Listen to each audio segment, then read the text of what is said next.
Just as the trim and extend commands work very similarly to each other, if not virtually identical, the fillet and chamfer commands are also similar. Now, the fillet command creates a tangent arc between two lines, and a chamfer creates an angled line between two lines, and the processes are very similar.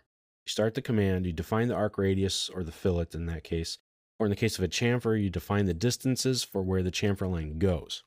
Either command is also very useful for quickly extending and or trimming two lines at a corner or vertice. So let's look at an example file. Open up the chamfer fillet examples drawing file. Here I have a series of different lines, one that's a square with rounded corners, and a couple of different lines that need to be trimmed, extended, etc. So to start the fillet command, just type in the word fillet. Or you can press in the letter F. Now the fillet command is also found in the ribbon. Go to the Home tab, go to the Modify panel, go right here. This is the fillet command. If you click on this flyout, you have the fillet and you have the chamfer. They work very similarly. So we're going to start with the fillet command. Type in the letter F, press Enter.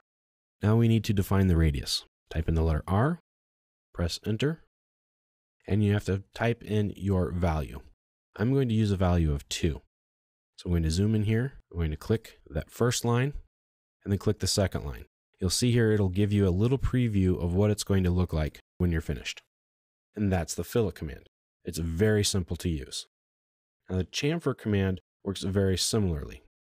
Type in CHA for chamfer, or you can find it on the ribbon right here. And you enter in the distances for your lines. So if I pick the number 2, and then I enter in number 2 again, press Enter.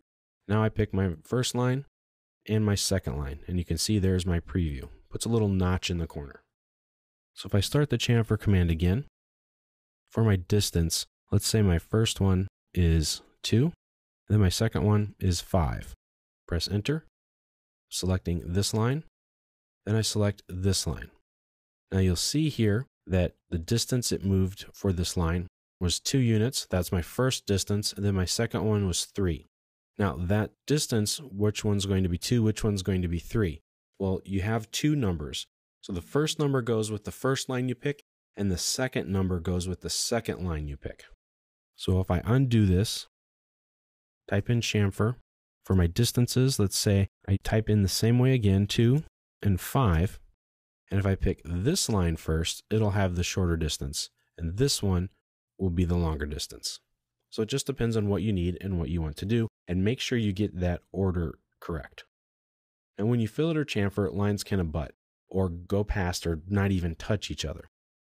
So if I type in F for fillet, I'm going to give it a radius of 2. You see these 2 lines here intersect each other. They cross. Well, that's okay. Pick here and I pick there and it fillets it no problem. Start the fillet command again. And when you do use the fillet command again, it will default back to the last radius that you entered in. So I'm still using the same 2 unit radius. So this line stops up here, or it abuts up to this other line. If I pick up here, it'll put my radius on the top. If I pick down here, it'll go towards the bottom. Now these 2 lines don't even touch each other at all. If I start the fillet command again, I pick this line, and I pick this line, you can see here it extends out the line and then makes the fillet where they would intersect. Same way with this line here.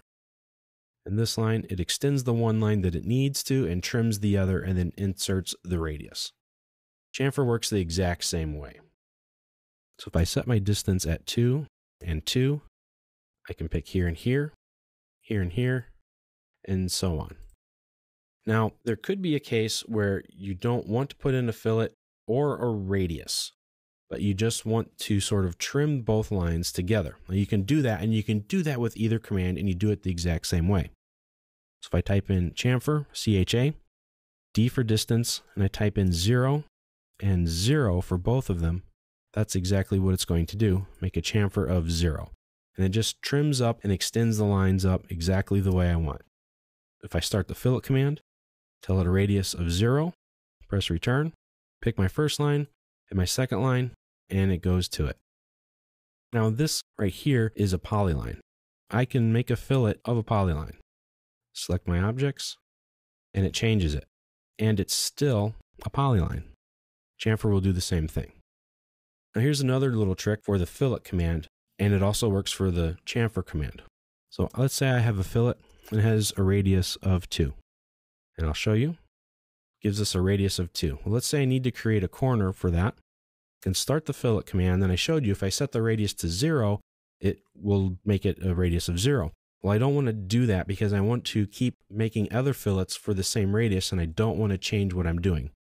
So if I hold down the shift key and then I pick these 2 lines, it'll create a fillet of radius 0. If I start my fillet command again, I do nothing else, I can keep going with my radius of 2 units. I see here on this radius that it created, it didn't delete this because that line wasn't touched. And this is not a polyline. It's just the broken up individual lines. So that's the fillet and the radius command. They both work very similarly to each other. You can use them to make rounded or angled corners. You can use them to square off a corner by setting the distance or radius to 0, or you can just hold down the shift key when you select your 2 lines to fillet or chamfer, and that will automatically do it, and you won't have to change any settings.